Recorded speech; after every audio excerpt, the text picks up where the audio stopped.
Hi lovelies, I am Queen Lovelee. Welcome back to Melanated Crowns, and if this is your first time, welcome. So today, as you can see by the title, I am going to be doing a recap of Mary J. Blige's My Life documentary.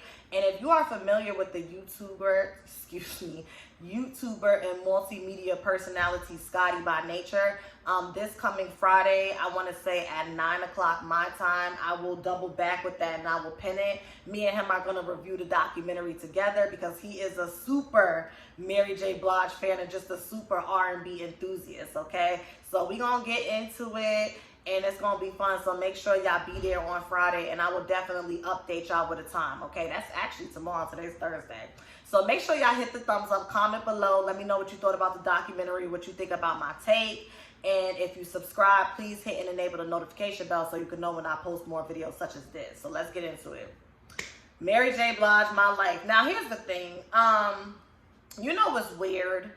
I've always, been a casual listener of Mary J. Blige because, she's someone that's always dominated the charts and the radio airwaves. She has crossover appeal. We call her the queen of hip hop and soul. She does, sometimes she kind of had a moment where she did, I don't want to say pop, but it was like R&B pop, like more upbeat R&B as opposed to just like that rhythm and blues, that rhythm and soul. And she's just very versatile with her sound, okay? And I remember when they honored her for What's the 411 on the BET Awards, but she also did some songs from My Life. And that performance on the BET Awards stays in rotation when my spirits is low, especially in quarantine, because that happened in 2019. So yeah, when my spirits was low, when, I'm just not having a good day, I just put that on and play it. And from her stage presence to her lyrics, to her songs, to the reactions in the audience, it just really lifts me up and does something to me. And y'all know that I'm into astrology and stuff like that. I am a spiritual advisor. And, Mary J. Blige is a Capricorn. And, I'm a Sagittarius, but I do have Capricorn in my first house, okay? The first house in astrology deals with how you present, what your personality is. It also could deal with your physical appearance. And I feel like I started to feel more connected to her over the past year or so because, as I'm coming into womanhood, and just dealing with life and different things that's going on, I can relate to her more. The running joke is always, oh my God, Mary's always sad. We need her to be sad to make a good album, this, that, and the third. And why is she always depressed and miserable and stuff? But from an astrological point of view, with her being a Capricorn sun and that Cancer moon, so the opposite of Cancer is Capricorn, it just explains a lot of her pain. It explains a lot of her being highly intuitive. It explains her icy, or shall I say what's perceived to be an icy and mean demeanor. Not really trusting people, being real serious, forced to grow up extremely soon. And I could relate to that with having Capricorn in my first house. People saying, girl, why you always got a resting bitch face, or why you not smiling, or allowing your surroundings and your circumstances to make you feel like you can't be happy or you can't smile, because if you do, these other miserable asses around you is going to have something to say. So I was able to relate to that. So when a documentary opens up, I like how they took the lyrics of her song My Life, and basically for each stanza it would just basically precede what we was about to see. For example, life is truly what you make it, and then it would just show what she made, whatever the case may be.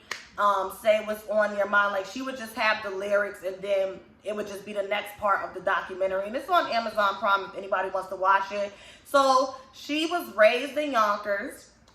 And what's interesting about that is I was born in Yonkers. I lived on Bruce Avenue. My nana used to live right downstairs from us.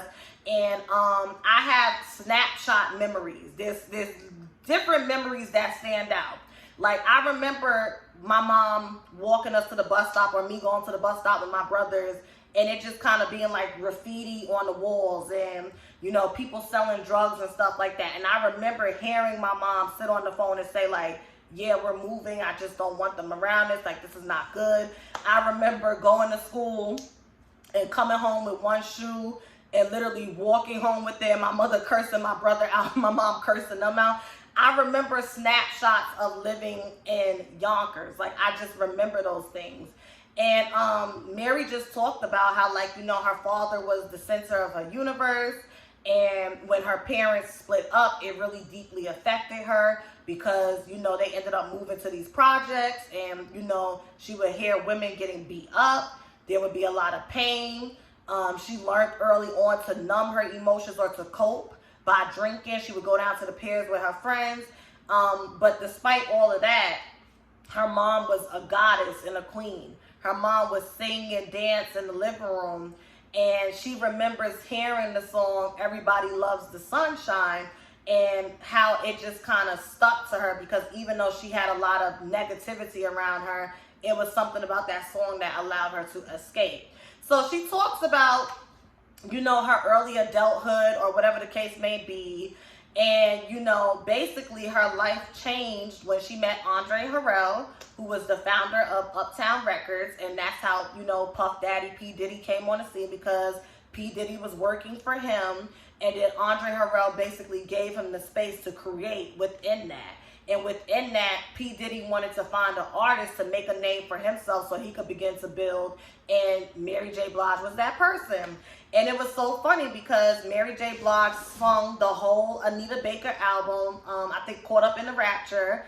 And they was just like, who is this ghetto, funky, sultry, like her voice, it just had this ghetto, R&B, soul, hip hop. It's like hood, but it's soul and it's pain and it's raspy and it's ghetto. Like, it fit the times. It literally was divine. Like, the stars aligned because, to Andre Harrell's point, when Mary came out, I think it was 1991, we're coming off of the crack era, like he said, where a lot of kids were raising themselves during that time, okay?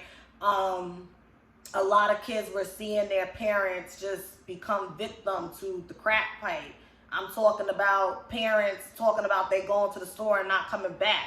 I'm talking about a nice middle-class family where both people work and the kids look good, and then within months or within a year, the kids is looking fucked up, the mama done left and the father's there drinking.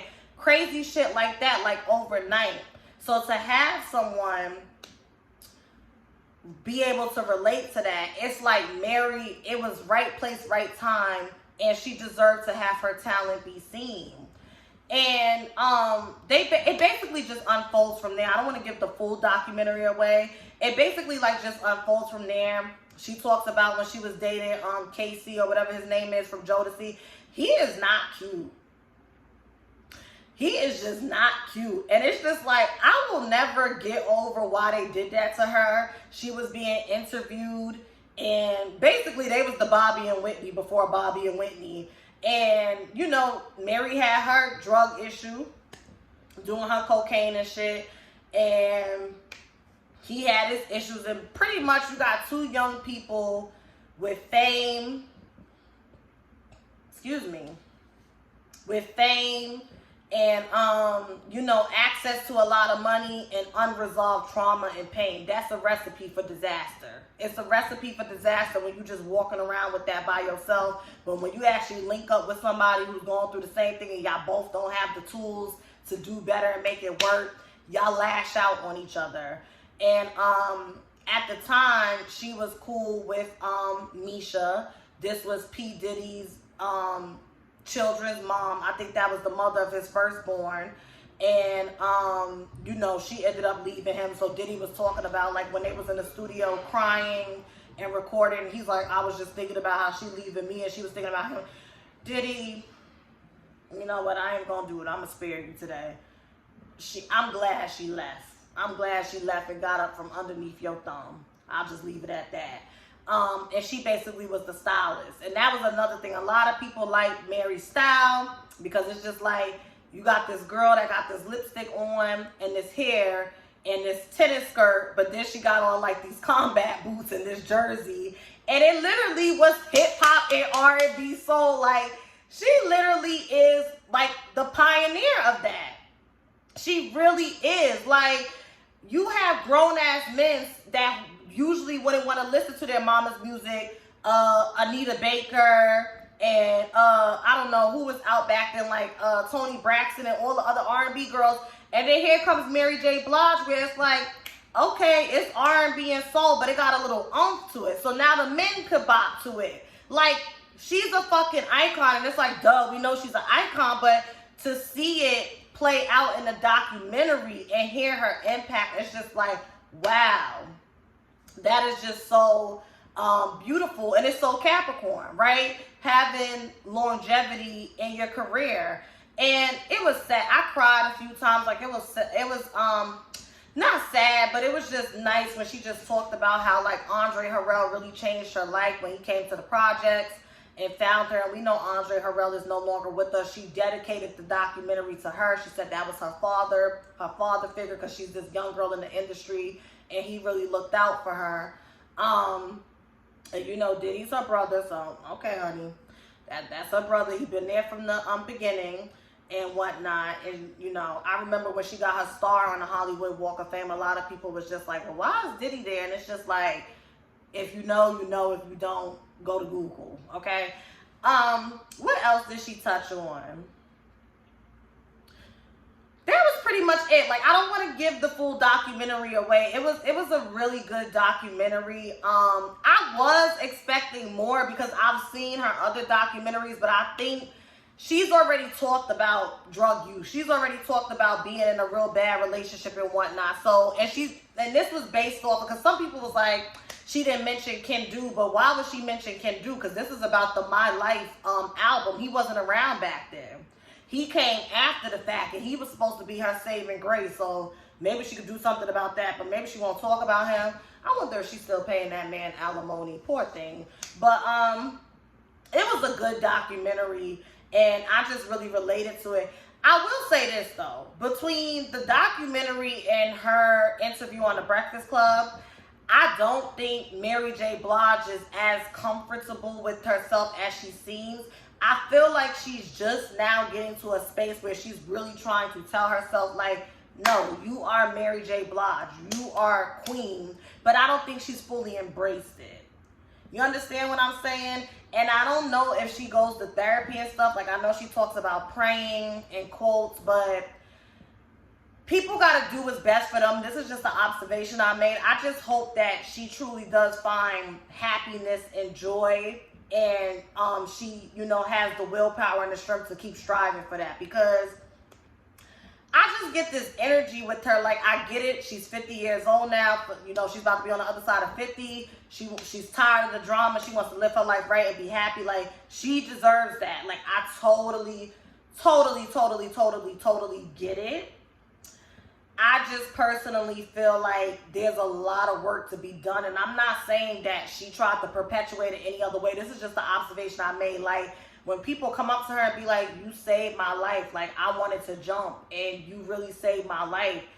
She just kind of gets like, thank you. Like, she appreciates it. Don't get me wrong. But you could tell that she's still not comfortable in that. She still doesn't embrace it.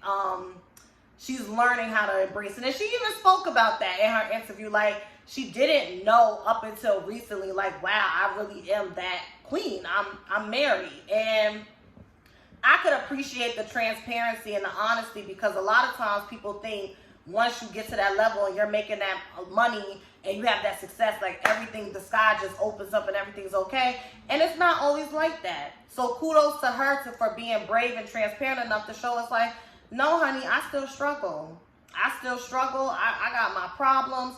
And, you know, I saved your life by, you know, sharing my pain, but y'all saved my life by relating with it and giving me this platform and this stage for me to continue to keep doing this. You know what I mean? So that was pretty much it. Like I said, tomorrow me and Scotty will go more in depth and talk about it, but I just wanted to come on here and give a brief recap. What did you think of the My Life documentary? And if you are into astrology, make sure you check out Hood Astro Queen. She is an astrologer. She did Mary J. Blige's breakdown of her birth chart. And yeah, have a good day and hit the thumbs up and make sure you subscribe and hit and enable that notification bell. Bye. Thank you so much for watching.